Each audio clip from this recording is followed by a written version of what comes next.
రాబోయే 8 ఆగస్టు 2025 శుక్రవారము నాడు వరమహాలక్ష్మి వ్రతము రాబోతుంది. చూడండి, గుర్తుపెట్టుకోండి, కొన్ని జీవితాలే మారిపోయాయి లక్ష్మి అనుగ్రహము చేత. అయితే లక్ష్మీ కటాక్షము రావాలి అని అంటే మనమేం చెయ్యాలి?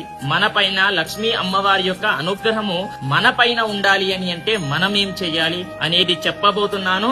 ఆ రోజున ఏం చెయ్యాలి అనేది చెప్తాను, జాగ్రత్తగా వినండి. చూడండి, ఆ రోజున బ్రహ్మ ముహూర్తంలో లేచి తల స్నానము చేయండి. తల స్నానము చేశాక లక్ష్మీ అమ్మవారి యొక్క టెంపుల్ ఉంటుంది కదా, దర్శనం చేసుకోండి. చార్మినార్ కాడ ఉంది, అక్కడికి వెళ్లి దర్శనం చేసుకోవచ్చు. మీ ఇష్టానుసారం ఎక్కడైనా సరే వెళ్లి దర్శనం చేసుకోవచ్చు. అదే విధంగా ఇప్పుడు జాగ్రత్తగా వినండి. ఏంటి అని అంటే అన్నదానము, వస్త్రదానము ఇలాంటివి చెయ్యాలండి. లక్ష్మీ కటాక్షము ఊరికే రాదు, ఎవరికి పడితే వాళ్ళకి రాదు.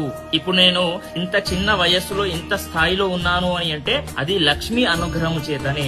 నేను ఒక 1000 రూపాయలు సంపాదించాలనుకోండి, 100 రూపాయలు ఖచ్చితంగా దాన ధర్మాలకే వెళ్తాయి. నేను ఊరికే ఇంత స్థాయిలో ఇంత త్వరగా రాలేదు, గుర్తుపెట్టుకోండి. కాబట్టి దాన ధర్మాలు అనేటటువంటిది మెయిన్. లక్ష్మీ అనుగ్రహం పొందాలి అని అంటే లక్ష్మీ కటాక్షం అంటే ధన సంపద, ధాన్య సంపద, పశు సంపద, జ్ఞాన సంపద ఇలాంటివి ఎన్నో ఉన్నాయి.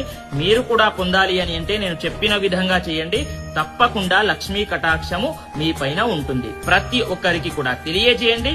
స్వస్తి.